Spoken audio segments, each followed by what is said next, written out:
안녕하세요 여러분. 이번 시간 유형자산과 무형자산 시간이죠. 저번 시간에 상품과 관련해가지고 공부를 했었는데 어려웠죠. 거기가 제일 어렵다고 제가 말씀드렸었고, 오늘부터는 이제 조금 그거보다 훨씬 쉬울 거예요. 근데 수업 시간에 본격적으로 시작하기 앞서서 제가 여담을 하고 할게요. 왜냐면 여러분들이 너무 지쳐 보여가지고. 저는 기본적으로 그 공부가 있잖아요. 실력이, 이게 공부 실력이야. 이게 가우스 함수라고 생각해요. 가우스 함수. 가우스 함수 뭔지 알아요? 가우스 함수라고 생각해요. 요거 있잖아요. 요거. 이게 이제 요거보다 작은 가장 큰 정수 뭐 있잖아요. 이렇게 그리잖아요. 이렇게 그려지는 거 알죠? 요거 이렇게 되는 거. 그러면은 공부를 해. 공부량이 이렇게 공부량이면, 공부를 하면 실력이 안 느는 것처럼 보여요. 처음에 안 늘어나는 거. 근데 요 순간이 딱 되면 이렇게 점프가 되는 거예요. 거기다가 또 공부를 열심히 해요. 또 어느 순간부터 이제 공부가 안 느는 것 같아요. 또 이 순간에 오면 딱 이렇게 또 점프가 되는 거예요. 무슨 얘기를 하고 싶은가 하면, 우리가 이렇게 공부량이라고 하면은 물이 이렇게 찬다고 생각해요. 물이 넘쳐 오르는 이 순간이 있어요. 근데 이 순간이 언제인지를 몰라. 그래서 포기를 하게 되죠. 지금 이번 시간도 저번에 어려워가지고 그런지 모르겠는데 몇 명 빠졌잖아요. 이게 저는 그걸 볼 때마다 너무 마음이 아파요. 왜냐면 조금만 더 이거를 넘어서면 자기 본인 자신이 이제 업그레이드가 되는 게 저는 보이거든요. 근데 지금 우리가 이제 수업의 중반부에 왔어요. 상품을 넘었기 때문에 막 이렇게 올라가다가 여기 상품 딱 찍었어요. 상품 딱 찍었어. 조금만 더 가면 이게 딱 이렇게 내려가는 순간인데, 이걸 참지 못하고 여기서 낙오를 해버리면 성적이 안 올라가. 이제 무슨 말을 하고 싶냐면, 내가 남을 앞지른다는 생각보다는 남들이 지쳐서 떨어지기를 기다리는 거야. 무슨 말인지 아시겠죠? 나는 버티기만 하면 돼. 그러니까 버티겠다는 마음으로 유형자산과 무형자산 빠르게 한번 학습을 해보도록 하겠습니다. 유형자산, 무형자산 처음부터.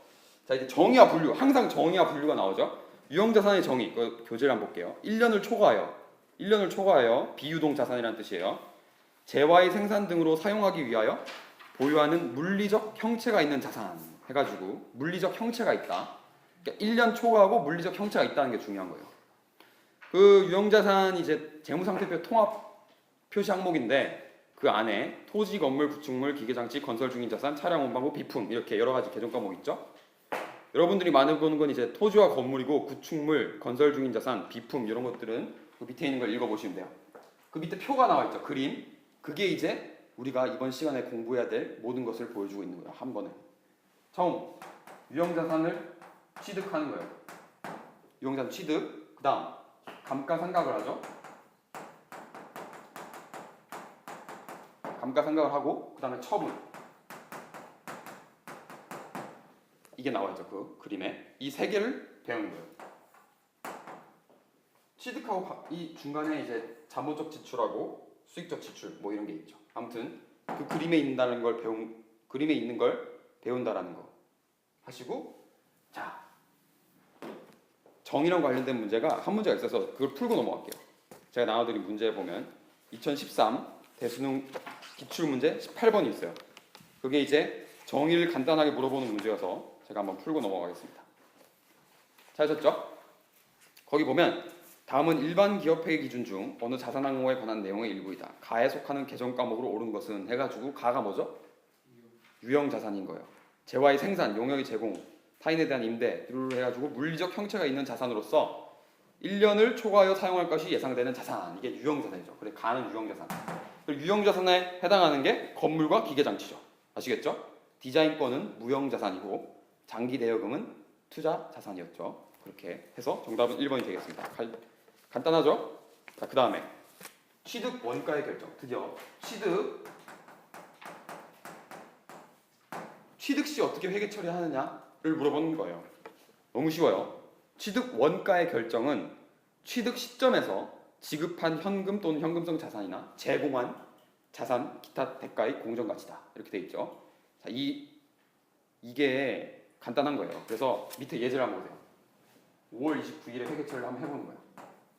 취득 원가를 결정하는 거예요. 근데 너무 쉬워. 취득 원가는 얼마죠? 자, 500만 원의 토지를 구입하고 토지를 정지하는 비용으로 50만 원과 부동산 중개 수수료 10만 원을 현금으로 지급하다. 그래서 토지의 취득 원가는 그걸 다 더하면 560만 원이죠. 이렇게. 그러니까 취득과 관련된 비용들은 다 취득 원가에 계산해가지고 이게 건물 그냥 장부 금액이 되는 거예요. 건물 560만 원. 그래가지고 뭐 현금 560만 원 이렇게 되는 거죠. 쉽죠, 여러분? 자, 그다음 6월 1일. 6월 1일에는 기계장치를 구입했어요.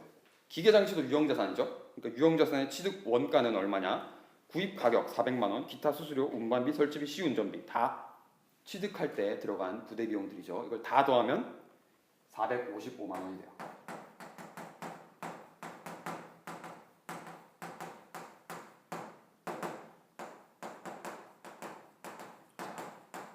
취득 회계 처리는 너무 쉬워요. 이건 뭐 제가 따로 강의할 게 없어요. 근데 자, 여기서 제가 파이널 강의니까 정리를 한번 하는 거예요. 취득 시 매입 부대 비용과 관련해서 저희가 이때까지 배웠던 걸 정리해 볼게요. 취득과 관련해가지고 자, 첫 번째 우리 언제 배웠었지? 기억을 떠올려 보세요. 매도 가능 증권 할 때, 수수료 같은 거 취득 원가에 가산한다고 했었죠. 매도 가능 증권. 거기 메모를 한번 해보세요. 매도 가능 금융자산.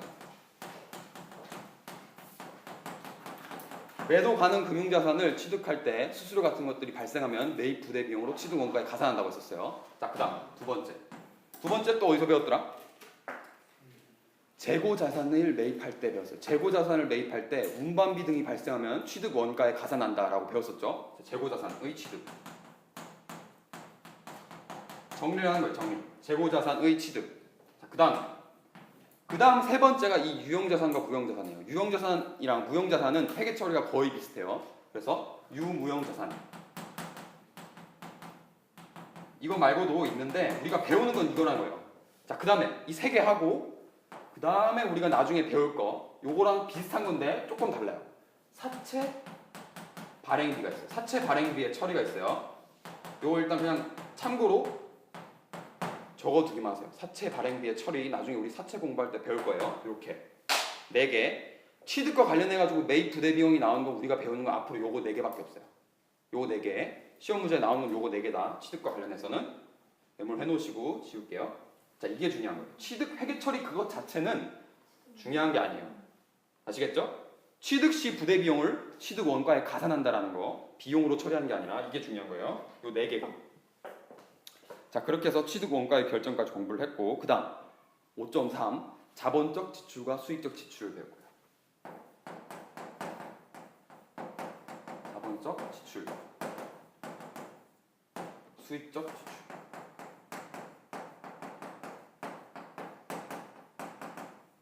이 정의랑 차이만 알고 있으면 돼요. 자, 자본적 지출은 거기 제가 네모 박스 해가지고 기록해 놓은 건 예시예요. 예시. 아시겠죠? 근데 정의를 생각하면 그 예시가 당연한 거예요. 당연한 거. 그리고 시험에 나오는 예시들은 이 범위 안에서 무조건 나와요. 여기서. 이거 외에 다른 예는 안 나와. 자, 자본적 지출은 말 그대로 자본적 지출. 그러니까 수익 비용이 아니라는 거예요. 내용 연수를 유형자산의 내용 연수를 연장시키거나 가치를 증대시키는 비용들. 예를 들면 거기 예를 보면 건물의 엘리베이터를 설치했어. 그럼 가치가 증대하죠. 가치가 플러스 되는 거예요. 플러스. 그 냉난방 장치 설치비. 차량의 엔진을 교체했어. 엔진을 교체. 그런 것들이 가치나 내용 연수를 증가시키는 자본적 지출이고 수익적 지출 같은 경우는 원상 회복, 그 다음에 기타 현상을 유지하는 거예요. 원상 회복. 원상태로 회복시킨다는 거예요. 그러니까 가치를 증가시키는 건 아니야. 내용 연수를 증가시키는 것도 아니고 그냥 원래 있던 대로 돌려놓는다는 거예요. 보면 예시를 보면 건물 외벽의 도색 비용. 건물이 색이 바랬어요. 그래서 그거를 다시 도색을 하는 거야. 그거는 가치를 증대시키는 건 아니죠. 가치가 떨어진 걸 다시 원상 회복시키는 거죠. 뭐 이런 것들. 자, 이게 정의고 자, 회계 처리를 어떻게 하냐도 중요해. 이 자본적 지출이 예를 들어서 10,000원이 발생했어요. 건물의 가치를 증가시키는. 그러면 그 10,000원을 어떻게 처리하느냐? 자산 처리한다는 거야. 자산. 비용으로 처리하는 게 아니라 자산으로 처리한다. 자산으로 처리한다. 그 다음에 수익적 지출은 그냥 발생한 그 즉시에 비용으로 처리하는 거예요. 비용. 수선비로. 그렇게 해서 거기 별표 1번하고 별표 2번이 그 회계 처리를 나타낸 거예요. 아시겠죠? 자산이라는 거는 그 유형자산 계정 과목이 건물이면 건물로 처리하고 기계장치면 기계로 처리하고. 아시겠죠? 자, 여기까지는 정말 쉽죠. 여기까지 하고.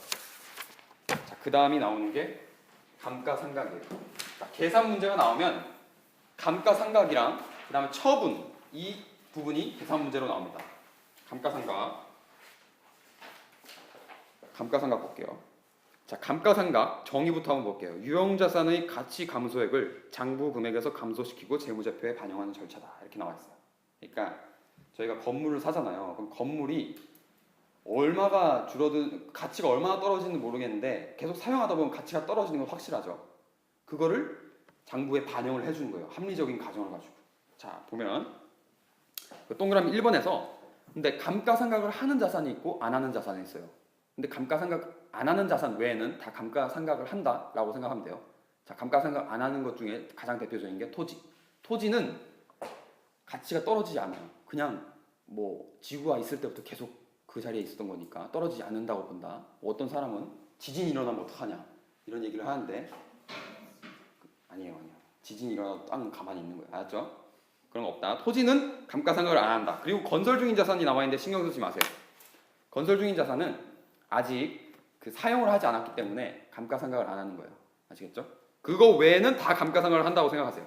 그 다음 감가상각의 3요소. 그러니까 감가상각비를 계산하기 위해서 이 세 가지 요소가 필요하다는 거예요. 첫 번째가 취득 원가. 얼마에 취득했는지 취득 원가. 그 다음에 내용 연수. 얼마 동안 사용할 건지 내용 연수. 그 다음에 잔존 가치. 다 사용하고 난 다음에 가치가 얼마냐. 이 세 개가 있어야지 감가상각비를 계산할 수가 있다는 거예요. 자, 그래서 그 다음에 아까 말씀드렸듯이 합리적인 가정이 필요하다고 했죠. 그 합리적인 가정이 우리가 배우는 건 두 가지. 정액법과 정률법이다. 자, 그래서 제가 거기 공식을 안 적어놨는데 공식을 한번 적어볼게요. 첫 번째, 정액법부터. 자, 시험 문제에는 무조건 정액법만 나와요. 계산 문제로. 무조건. 정액법, 무조건 계산 문제에는 정액법이 시험에 나온다. 정률법이 나온 적은 이때까지 한 번도 없어요. 자, 거기 적어보세요. 취득 원가에 잔존 가치를 빼요. 여러분 다 알고 계시겠지만 한번 적어볼게요. 그 다음에 내용 연수로 나누죠. 근데 여기서 플러스 해가지고 내용 연수로 나오는데 이건 연단이에요. 1년, 2년, 3년. 근데 월마다 월에 감가상각을 하는 경우가 있어요. 예를 들어서 12월 1일자에 7월 1일자에 뭐 감가상각을 한번 계산하는 경우가 있어요. 나중에 볼 텐데 그때는 어떻게 계산하냐? 감가상각 대상 기간을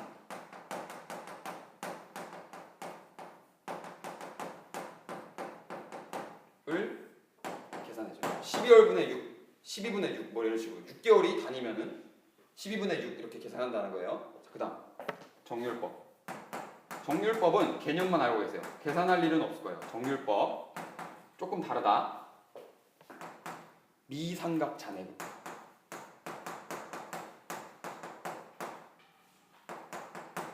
그러니까 저번 기수에 미상각, 그러니까 상각을 다 마치고 난 다음에 그 다음 남은 상각 잔액 곱하기 정률 또는 상각률이라고 합니다. 자, 그 다음에 이것도 1년 단위예요. 1년 단위. 그래서 만약에 월로 계산하게 되면 이거랑 똑같은 거예요. 감가상각 계산기간 나누기 12 이렇게. 이건 월. 아시겠죠? 월로 바꿔주는 거예요. 자, 여기까지 시험에 나올 일은 거의 없을 텐데 그래도 참고 삼아 알아두세요. 자, 그리고 용어가 하나 있는데 취득 원가에서 잔존 가치를 뺀 요거를 감가 상각 대상 금액이라고 해요.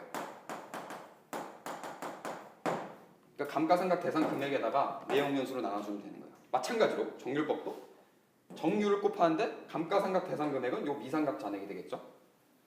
미상각 잔액이랑 요거 감가상각 대상 금액이라는 거. 자, 또 미상각 잔액은 또 다르게 계산하는 방법이 있어요. 미상각 잔액은 어떻게 계산하느냐? 이거 당연한 건데 취득 원가가 있을 거잖아요. 취득 원가에다가 감가상각 누계액을 빼주면 미상각 잔액이에요. 당연하죠.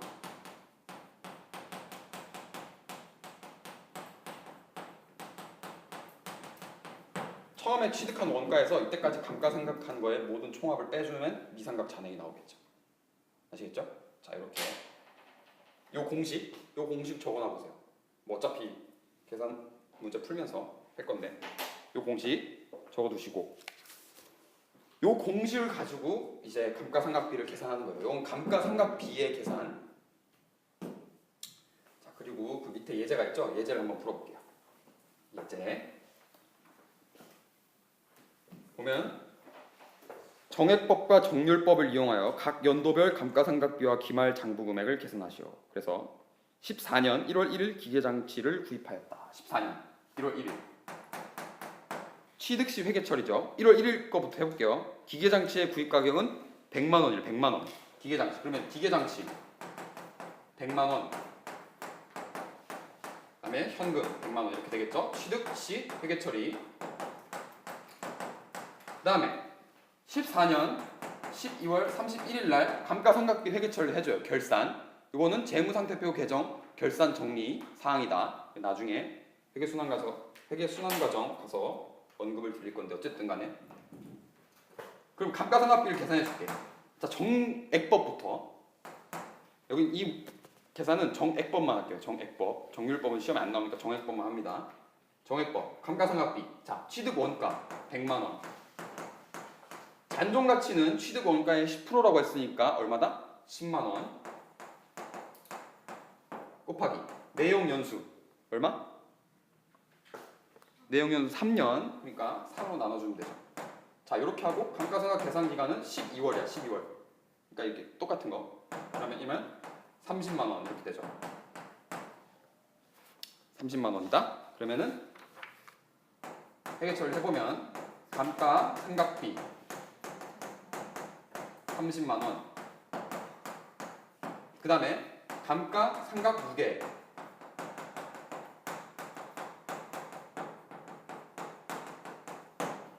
30만 원. 이렇게 되겠죠? 알겠죠? 자,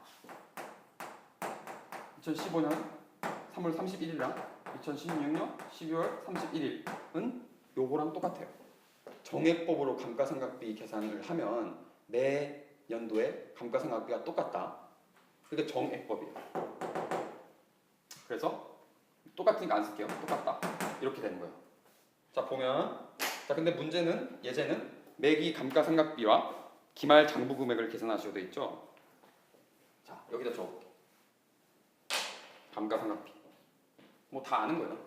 감가상각비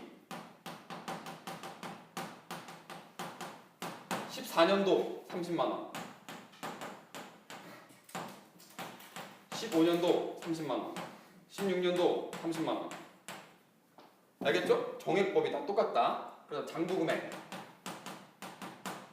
장부금액은 취득 원가에서 계속 빼주는 거예요. 감가상각 누계액을 빼주는 거예요. 자, 100만 원에서 30만 원을 뺐어요. 70만 원. 그 다음에 70만 원에서 30만 원을 계속 빼가는 거죠. 40만 원. 40만 원에서 30만 원을 빼면 10만 원. 이렇게 해서 보면 아시겠지만 잔존 가치가 취득 원가의 10%로 해서 10만 원이 나왔죠. 이렇게 해서 감가상각이 끝난다라는 거 여기까지. 정액법 회계처리다. 이게 아시겠죠? 감가상각비는 매기 똑같고 장부금액은 똑같은 금액으로 계속해서 감소해 나가고 있죠.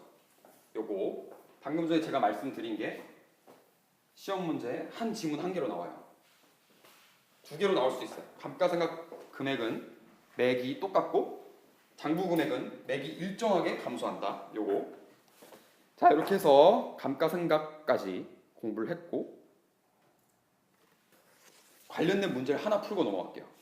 2013 평가원 6월 모의평가 8번 감가상각비와 관련된 개념 문제가 나왔어요. 계산 문제가 아니라. 보세요. 2013 평가원 6월 모의평가 8번 뒤쪽에 있을 거예요. 찾았죠? 자, 그래프는 감가상각 누계액의 변화 추이에 따른 감가상각 방법을 나타낸 것이다. 가나에 대한 설명으로 옳은 것은 무엇인가요? 그래서 가나 딱 느낌이 오죠? 우린 두 개밖에 배운 게 없으니까 가나 두 개는 정액법 아니면 정률법이겠죠. 자, 가부터. 가는 보면 그래프를 해석하면 금방 나와요. 내용 연수. 그러니까 내용 연수가 경과함에 따라서 감가상각 누계액이라는 게 중요해요. 누계액이 가 같은 경우는 일정하게 증가하고 있죠. 일정하게. 그러니까 요건 뭐야? 정액법이죠. 정액법. 자, 그 다음에 나 같은 경우는 감가상각 누계액이 이렇게 증가해요. 이게 무슨 말이냐면은 봐요. 똑같은 1년, 2년, 3년 이렇게 지나간다 치자. 그러면은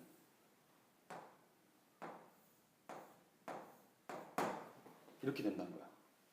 감가상각 금액이 처음에는 커 이렇게. 그 다음에 두 번째는 좀 작아요. 세 번째는 이거보다 조금 더 작아. 이렇게 되는 거예요. 왜? 정률법이래요. 정률법이. 왜냐하면 보세요. 정률법은 미상각 잔액에다가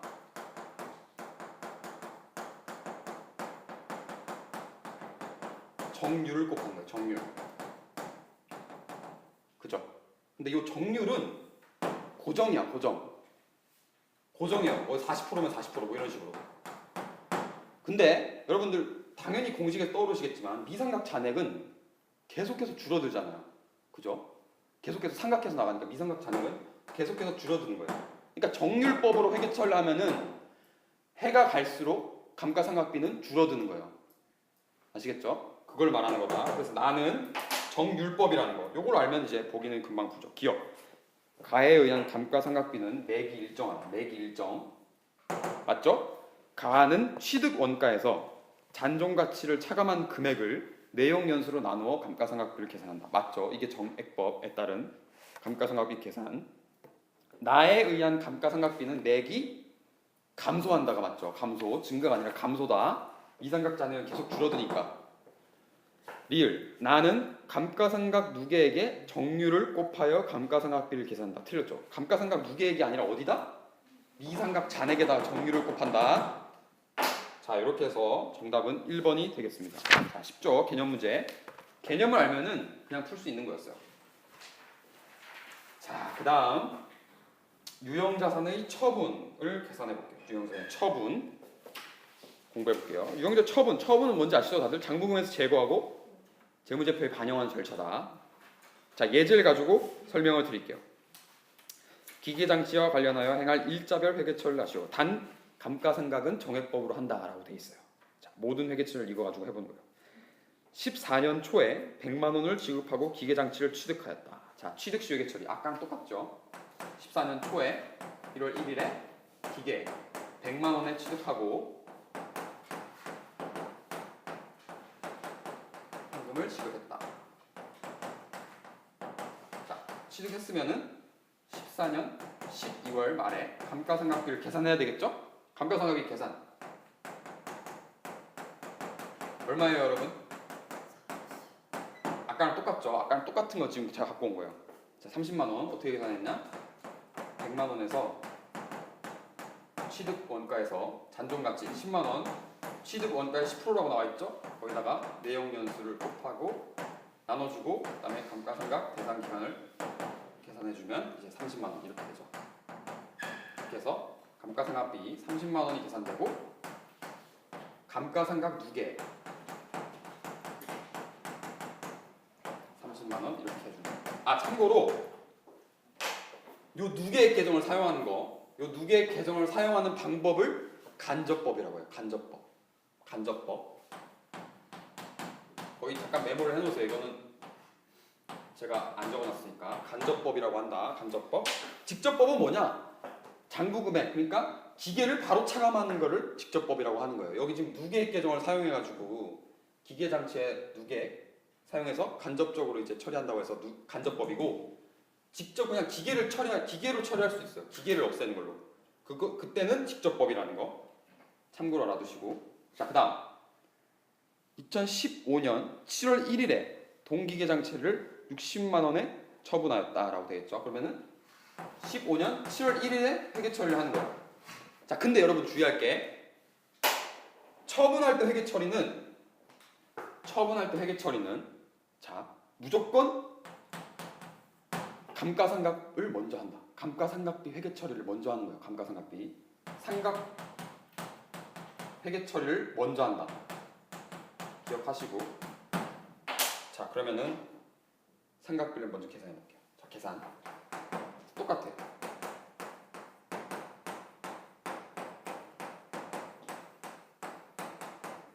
여기까지 똑같아. 근데 여기는 어떻게 되나요? 12분의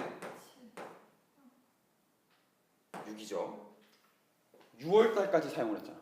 그죠? 7월 1일에 처분했으니까 6월달까지다. 요거 중요해요. 요거 감가상각 대상 기간 6개월. 그렇게 해서 계산하면 15만 원이죠. 자, 15만 원. 감가상각비 15만 원. 그다음에 2개 15만 원. 자, 요렇게 감가상각비 회계 처리부터 먼저 하고, 그다음에 처분 회계 처리를 하는 거예요. 자, 처분 회계 처리 쉽다. 얼마 받았죠? 현금 60만 원. 현금 60만 원을 받았으니까 현금을 차변에 60만 원 이렇게 처리해주고, 자, 기계장치 장부 금액을 제거를 해줘야 되겠죠. 근데 기계장치는 자, 보시면 100만 원인데 누계액이 있었죠. 누계액 감가상각 누계액 얼마죠? 감가상각비를 다 더하면 되죠. 이때까지 처리한 거를 30만 원 더하기 15만 원 해서 45만 원. 자, 그럼 나머지 차액은 처분 손익인 거예요. 자, 처분 손익 어디 나오죠? 여기 나오죠. 처분 이익 5만 원 해서 처분 이익이 이렇게 계산됩니다. 이렇게 계산된다는 거. 처분 이익 5만 원. 자, 시험 문제는 이 처분 이익이 얼마냐고 바로 물어봐요.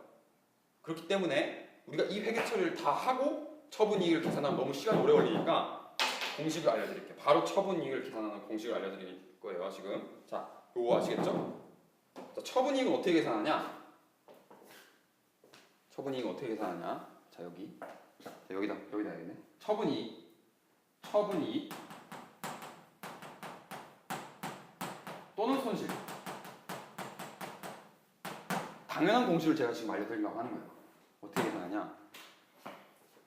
자, 처분 금액이 있을 거 아니야. 처분 금액. 얼마에 처분한다.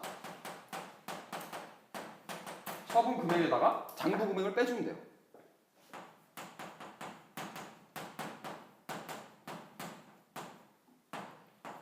당연한 거죠. 처분한 금액에다가 장부 금액을 빼준다. 근데 장부 금액을 계산하는 방법이 유형자산에 조금 그럴 테니까, 장부 금액 어떻게 계산하냐? 취득 원가에서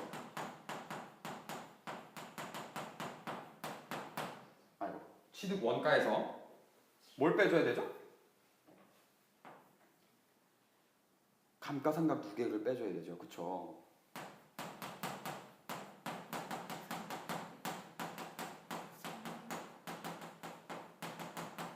자, 이렇게 계산하는 거예요. 장부 금액을 계산하는 게 어려운 거예요. 자, 보세요. 이 문제를 가지고 제가 보여드릴게요. 자, 처분 금액 얼마였어? 60만 원이었죠. 60만 원. 장부 금액은 취득 원가 얼마였어? 100만 원이었죠. 감가상각 누계액은 45만 원이었죠. 이렇게 해서 빼면 55만 원이었던 거예요. 자, 이렇게 빼면 5만 원이 나오죠. 플러스니까 처분 이익. 아시겠죠? 플러스니까 처분 이익이다. 요렇게 바로 문제에서 푸는 거예요. 회계처리를 다 하고 있으면 안 돼요. 시험 문제 볼 때 처분 이익 바로 이렇게 계산한다. 알겠죠? 자, 이렇게 해서 유형자산의 회계처리와 관련된 거 다 공부한 거예요. 지금 이제 유형자산 다 풀 수 있는 거예요. 지금 몇 분 동안 한 거죠? 30분 했나? 처분 이익 계산하는 요 공식 옆에다 메모 해놓으셨죠? 처분 금액에서 장부 금액을 뺀다. 너무 당연한 얘기인데. 자, 그 다음에 무형자산. 이제 무형자산을 바로 배우는 거예요. 무형자산은 여러분 정의를 위주로 공부하세요. 왜? 무형자산의 회계 처리는 유형자산과 유사하다라는 거. 방금 전에 저희가 배운 게 무형자산 회계 처리랑 똑같아요. 다른 거는 알려드릴게요. 다른 거는 무형자산은 감가상각을 하는데 직접법으로 한다라는 거. 실무적으로 거의 직접법으로 하고 유형자산은 간접법으로 한다라는 거. 요게 차이예요. 요게 차이. 요게 차이다. 무형자산의 회계 처리를 물어보는 계산 문제는 이때까지 기출 문제 단 한 문제만 나왔어요. 아시겠죠? 정의가 중요하다라는 거. 정의. 자, 정의를 한번 볼게요. 무형자산. 자, 읽어볼게요. 천천히. 장기간에 걸쳐 1년 이상이라는 얘기죠. 비유동 자산에 해당한다. 장기간에 걸쳐 영업에 이용할 물리적 형체가 없다. 물리적 형체가 없다라는 게 유형자산과 차이예요. 물리적 형체가 없는 자산으로, 자, 밑줄, 기업이 보유하고 있으며 물리적 형체가 있지만 식별 가능하고 기업이 통제하고 있으며 미래 경제적 효익이 있는 비화폐성 자산. 말이 어렵죠? 그냥 익숙하게 듣기만 해놓으세요. 시험 문제는 요거 그대로 나와요. 요 문구. 요 문구 그대로. 요게 나오면 무형자산이라는 걸 바로 인식만 하면 돼요. 아시겠죠? 무형자산, 물리적 형체가 없다라는 걸로 유형자산이랑 구분을 하세요. 자, 그 다음에 무형자산은 재무상태표 통합 항목이고 통합표시 항목이고 그 안에 계정 과목이 여러 개가 있어요. 자, 중요한 거 밑줄 치시고 산업재산권 어디서 많이 들어봤죠? 산저 실특상디. 미안해요. 온라인 여러분, 이거 제가 한 게 아니라요. 그 상업경제 서모 선생이라고 만드신 건데 서모 선생님이 실용신앙권을 가지고 있다라는 거 제가 알려드리면서 저는 한 게 아니에요. 실특상디 산업재산권에는 실특상디가 있다. 요게 이번 평가원 문제에 나왔어. 회계 원리에서. 그러니까 얼마나 도움이 많이 돼요. 1+1이야 거의. 아시겠죠? 산업재산권에 그렇게 돼 있다라는 거 아시면 되고, 자, 거의 제가 별표 1, 2, 3 해가지고 별표 1에 특허권 읽어보시고 별표 2 개발비 현관펜으로 색칠하세요. 지금 개발비. 자, 개발비. 자, 모르는 사람이 보면 요거 무슨 계정 같이 보여요? 비용 계정 같이 보이잖아. 틀렸어. 개발비는 무형자산이라는 거. 자산 계정. 자산 계정이라는 거 꼭 기억하시기 바랍니다. 요거랑 비슷하게, 자, 경상개발비가 있어. 메모해 놓으세요. 그러면 메모. 경상개발비라고 쓰는 게 비용 계정이에요. 요거 적어두시고. 자, 개발비 한번 읽어볼게요. 기업이 신제품, 신기술 등의 개발과 관련하여 발생한 비용으로 개별적으로 식별 가능하고 미래 경제적 효익을 확실하게 기대할 수 있는 것. 자, 무형자산의 정의를 요건할 때만 개발비로 처리한다는 거예요. 아시겠죠?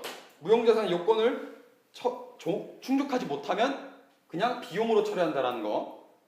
자, 이렇게 기억을 하시기 바랍니다. 비용, 자산, 계정, 과목이 개발비, 경상개발비. 이렇게 평가원 모의고사에 나와서 그래. 제가 작년에는 요걸 말 안 했는데 이번에 나왔어요. 자, 아시겠죠?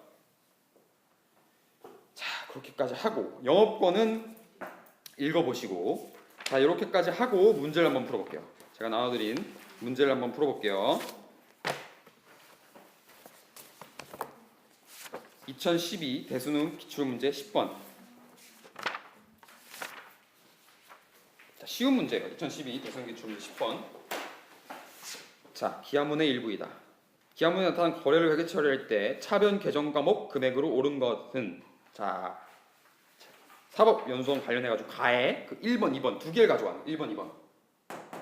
1번 토지 500만원 재비용 포함이라고 나와있죠. 취득하고 대금은 전액 현금 지급했다. 그럼 차변에 뭐가 쓰이는 거야? 토지 500만원 쓰겠죠. 너무 쉽다. 재비용이 포함되어 있다는 게 약간 힌트, 주요하게 보시면 돼요. 만약에 재비용 해가지고 한 10만원 이렇게 돼 있다면 그거 플러스 해준 거예요. 자, 2번 공사 중인 건물 중도금 200만원을 당좌 수표를 발행하여 지급. 자, 이건 뭘로 처리하죠? 이게 건설 중인 자산이에요. 건설 중인 자산.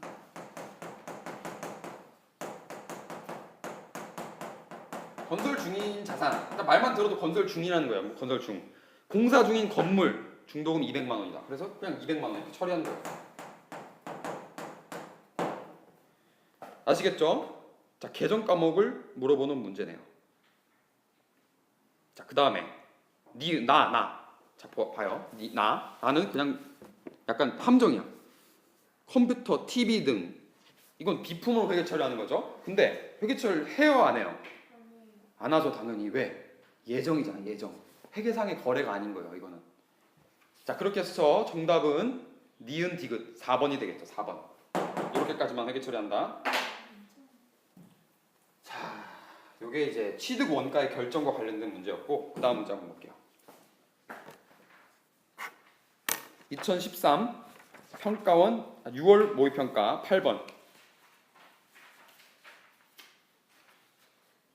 아까 풀었던 거고. 그다음에 2014 평가원 6월 모의평가 14번. 2014 평가원 6월.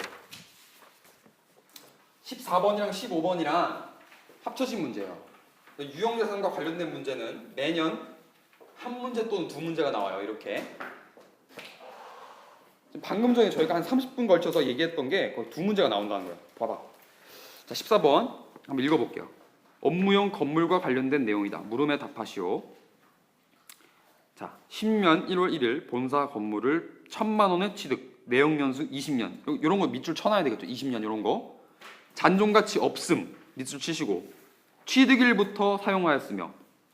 이 말이 왜 나왔냐면 제가 가르쳐 드리지 않았는데 감가상각은 사용한 때부터 게시하는 거예요. 사용한 때부터. 그래서 나온 거야. 회계 연도가 경과함에 따라 건물 감가상각 누계액 계정의 금액은 매년 동일하게 증가하고 있었다. 요 말이 뭐죠? 정액법이라는 거예요. 정액법. 정액법으로 회계 처리를 한다라는 거예요. 자, 매년 동일하게 증가하니까 정액법이다. 그 힌트를 준 거예요. 이 문장에서. 자, 그다음 2013 1월에 사업 확장으로 건물 공간의 부족함을 느꼈던 경영자는 새로운 건물을 취득하여 이전하거나 기존 건물을 증축하여 계속 사용하는 방안을 검토했다. 뭐 요 정도. 자, 그 결과 새로운 건물을 취득하기 위해서는 많은 자금을 두 개 층을 증축하기로 결정하였다. 자, 요게 뭐죠? 증축했대. 증축. 자본적 지출이 발생했다라는 거죠. 자, 거의 종합 문제. 유형 자산의 종합 문제가 나온 거예요. 이러한 결정에 따라 4월 1일에 총 증축비 300만 원을 현금으로 지출하였고 이로 인하여 건물의 가치는 증가되었다. 확실하네요. 자본적 지출이라는 게. 자, 요거까지 하고 14번 걸어볼게요. 알 수 있는 내용으로 옳은 것은 기억. 감가상각비 기장 방법은 직접법이다. 맞아요? 틀려요? 틀렸죠. 왜? 감가상각 누계의 계정이 나타났다는 건 간접법으로 처리한다는 거예요. 자, 그래서 기억은 틀렸고 2012년 결산 시 감가상각비 금액은 50만 원이다. 자, 감가상각비 계산 해볼게요. 자, 정액법이라는 거 알았죠? 정액법이니까 취득 원가 1,000만 원. 1,000만 원. 잔존가치는 없다라고 나와 있고, 그 다음에 내역 연수는 20년이라고 나와 있으니까 이렇게 하고, 자, 12년도에 별 이벤트가 없으니까 12분의 12로 하는 거예요. 아시겠죠? 자, 이렇게 계산하면 50만 원이죠. 자, 50만 원. 자, 쉽다. 감가상각비도. 자, 그래서 니은 맞고. 자, 13년 1월 1일 건물의 장부 금액은 얼마인가? 자, 이게 아까 제가 말씀드렸던 장부 금액은 회계 처리를 하면 안 돼. 지금 이 순간에는. 자, 장부 금액 취득 원가에서 감가상각 누계액을 빼면 되죠.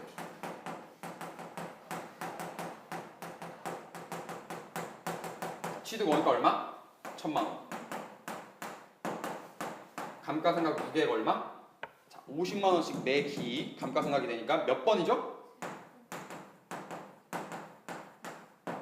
자, 봐. 2010년에 취직했어. 10년. 근데 2013년 장부금액이야. 10년, 11년, 12년까지 감가상각이 됐겠지. 1월 1일에 장부금액 물어봤으니까. 그러니까 3번. 3년. 그러니까 150만 원이죠. 150만 원.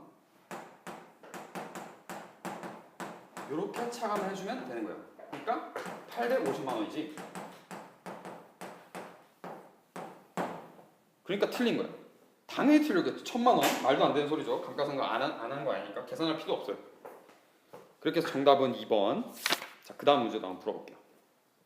그 다음 문제 쉽네. 바로 풀어볼게. 4월 1일에 거래를 회계 처리한 결과에 대한 설명을 오는 건 4월 1일에 거래는 뭐였죠? 자본적 지출이 발생한 때였죠. 비용이 발생한다. 틀렸고. 수익이 당연히 발생 안 했고. 유동 부채가 감소한다. 틀렸고. 유동 자산이 증가한다. 틀렸죠. 유형 자산이 300만 원 증가한다. 그래서 정답은 5번이 되는 거예요. 자산 처리하니까. 자본적 지출은 자산 처리하니까. 유형 자산은 그리고 비유동 자산이라는 거 1년 이상 사용하니까 그러니까 정답은 5번이 되는 거죠. 자, 이렇게 유형 자산이 이런 식으로 나와요. 자, 그 다음 2014 대수능 기출문제 4번 한번 풀어볼게요. 2014 대수능 기출문제 4번.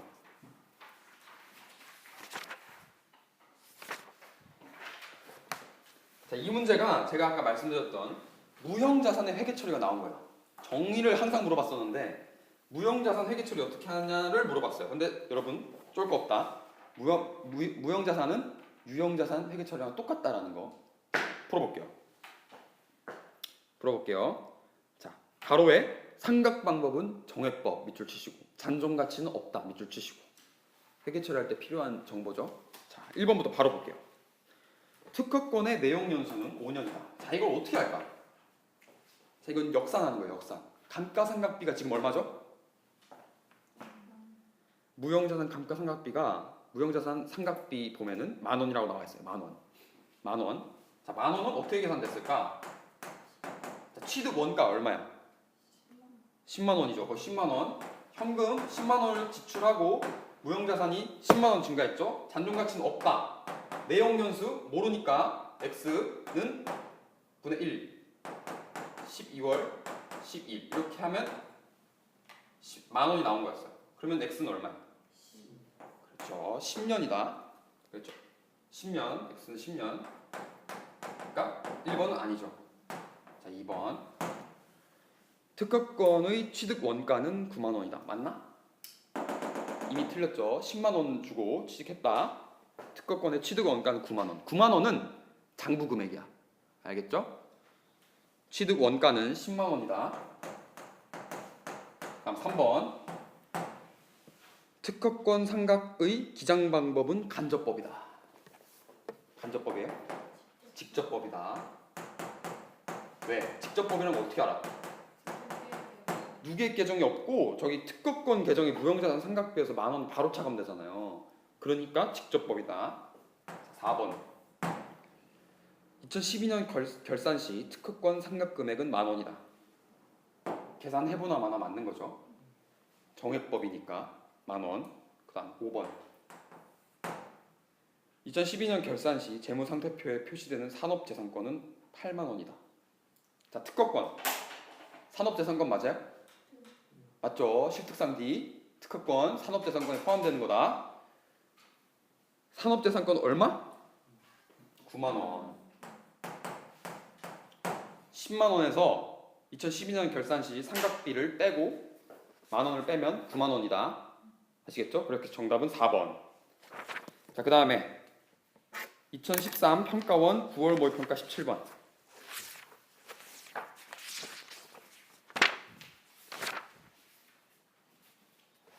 자, 뭐 너무 쉬운 문제예요. 재무상태표 통합 표시한 항목으로 옳은 것은 뭐죠? 2번 산업재산권이다. 실용신안권, 특허권, 상표권, 디자인권 요거는 산업재산권으로 한꺼번에 본다. 아시겠죠? 자, 그래서 2번까지 했고 그 다음에 우리 이번에 나온 모의고사 한번 풀어볼게. 쉬워요. 2016 평가원 9월 모의평가 5번. 자, 자동차의 처분 금액을 계산한 것으로 옳은 것은 자, 공식을 써놔. 처분 금액. 뭐가 나올 것 같아? 처분 회계 처리가 나오겠죠. 잔고 금액. 이 공식을 딱 머릿속에 써놔. 그럼 처분 손익 나와. 출제자의 의도가 이걸 물어보는 거였다는 걸 딱 알면 요거에 끼워 맞추면 돼요. 자, 처분 금액 모르죠? 자, 장부 금액 얼마야? 언제 팔았어요? 언제? 2015년 1월 1일에 팔았죠? 그럼 2015년 1월 1일의 장부 금액을 보면 되는 거예요. 2015년 장부 금액 한번 볼게. 자, 취득 원가가 얼마였어? 처음에 500만 원이죠. 자, 취득 원가는 계산해야 돼. 490만 원 플러스 10만 원에서 500만 원이다. 자, 500만 원. 감가상각 누계 빼세요. 감가상각 누계 얼마예요? 15년 1월 1일에 감가상각 누계액은 거기 주어져 있죠. 잘 보세요. 눈을 크게 뜨고 320만 원이야. 그죠? 이거는 그냥 주어져 있어요. 계산할 필요도 없어요. 계산할 필요도 없어. 알겠죠? 그렇게 해서 장부 금액은 180만 원인 거예요. 자, 처분 이익. 거기 나와 있는 처분 이익. 40만 원이라고 나와 있네. 이러면은 그냥 바로 구한 거야. 알겠죠? 그렇게 하면 얼마죠? 처분 금액 220만 원. 이해돼요, 여러분? 네. 220만 원. 그래서 정답은 2번이다. 자, 이거 감가상각 누계액이 어떻게 나왔는지 내가 보여줄게. 320만 원 어떻게 나왔는지 보여줄게. 처음에 2013년 1월 1일에 이거는 지금 보면 알겠지만 정액법이 아니야. 감가상각 방법 자체가. 왜? 감가상각비가 매기 달라요. 더 줄어들고 있지. 그러니까 정률법이었어. 감가상각비를 계산할 수는 없어요. 지금 이걸 가지고 우리가 정률을 알 수가 없으니까. 자, 2013년 1월 1일 장부 금액은 얼마예요? 500만 원이죠. 취득원가. 그 감가상각비 200만 원 더하기 120만 원인 거예요. 이게 지금. 알겠죠? 쉬운 문제였다. 문제는 되게 어려워 보이는데 공식만 알면 끼워 맞추면 돼. 자, 그 다음 문제. 9월 모의평가 19번. 체크된 항목 모두 충족하는 개정 과목으로 옳은 것은. 자, 너무 쉬운 문제가 나왔죠. 뭐죠? 자, 일단 무형자산이야. 무형자산인 건 알겠죠? 그럼 무형자산에 포함되는 개정 과목이 뭔지를 알면 되잖아. 자, 토지는 유형자산. 소모품, 요건 그냥 뭐 비용 처리할 수도 있고 자산 처리할 수도 있는데 어쨌든 무형자산은 아니다. 특허권 무형자산. 임차 보증금 무형자산 아니고 요거는 기타 비유동자산이에요. 장기 대여금 요거 투자자산. 알겠죠? 쉬운 문제였다. 무형자산 정의를 물어보는 문제가 나왔어요. 자, 3번이다. 그래서 정답은. 자, 그 다음 6월 모의평가 13번. 요거 어디서 본 적이 있는 거 같죠? 채권과 채무에서 미지급금 구했었잖아. 그지? 자, 그래서 그 문제를 뺐어요 제가. 자, 유형자산의 처분 손익을 계산하는 금액. 처분 손익 물어보는 문제 또 나왔네. 써놔. 처분 금액. 여기서 장부 금액을 뺀다. 그러면 처분 손익이다. 요 구조만 있으면 그냥 다 푸는 거예요. 자, 처분 금액 얼마? 42만 원. 나와 있죠? 장부 금액 얼마? 계산해 보자. 취득 원가가 얼마예요? 50만 원. 감가상각 누계. 2014년 감가상각비만 계산하면 되잖아요. 그죠? 그런데 얼마다? 자, 계산해봐야 돼. 자, 계산해볼게요. 감가상각비 계산해볼게요. 자, 취득 원가 50만 원에서 잔존가치 없다고 돼 있죠? 그지? 아, 있네. 5만 원. 5만 원이다. 근데 내용 연수가 5년이다. 기중에 이벤트가 없으니까 이렇게 계산한다. 그러면은 45만 원 나누기 9만 원이죠. 오케이? 감가상각비 계산 알겠죠? 자, 그러니까 감가상각 누계액이 한 번밖에 없으니까 9만 원인 거예요. 41만 원. 따라오고 있죠? 41만 원. 그렇게 해서 처분 이익이 얼마다? 만 원. 플러스니까 만 원. 이익. 처분 이익 만 원. 1번 정답 1번이다. 쉽죠? 자, 요거를 지금 제가 드린 풀이는 제가 회계처리를 다 해놨어요. 근데 실제로 문제 풀 때 회계처리를 하면 안 돼. 요 구조 가지고 그냥 바로 푸는 거예요. 자, 그 다음 문제. 6월 모의평가 16번.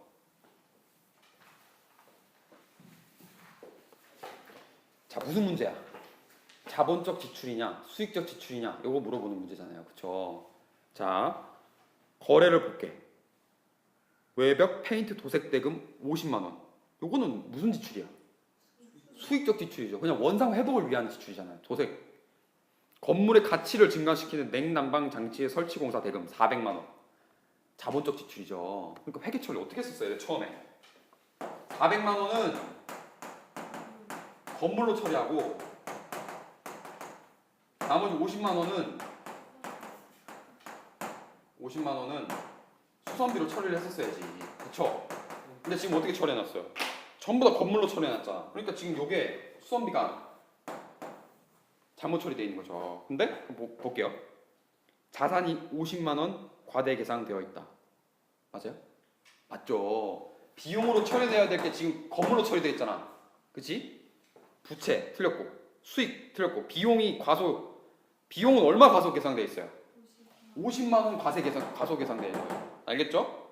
자, 5번까지. 당기순이익이 얼마? 과소 계상된다? 과대 계상된다? 자, 이 문구를 한번 제대로 고쳐볼게. 당기순이익이 50만 원이겠죠. 당연히 비용이 지금 덜 들어가 있으니까. 과대 계상돼 있지. 그쵸? 당기순이익이 과대 계상돼 있지. 비용을 지금 안 처리했으니까. 그리고 5번은 당기순이익이 50만 원 과대 계상된다. 요게 맞고 정답은 1번이다. 자, 그다음 문제. 마지막 문제.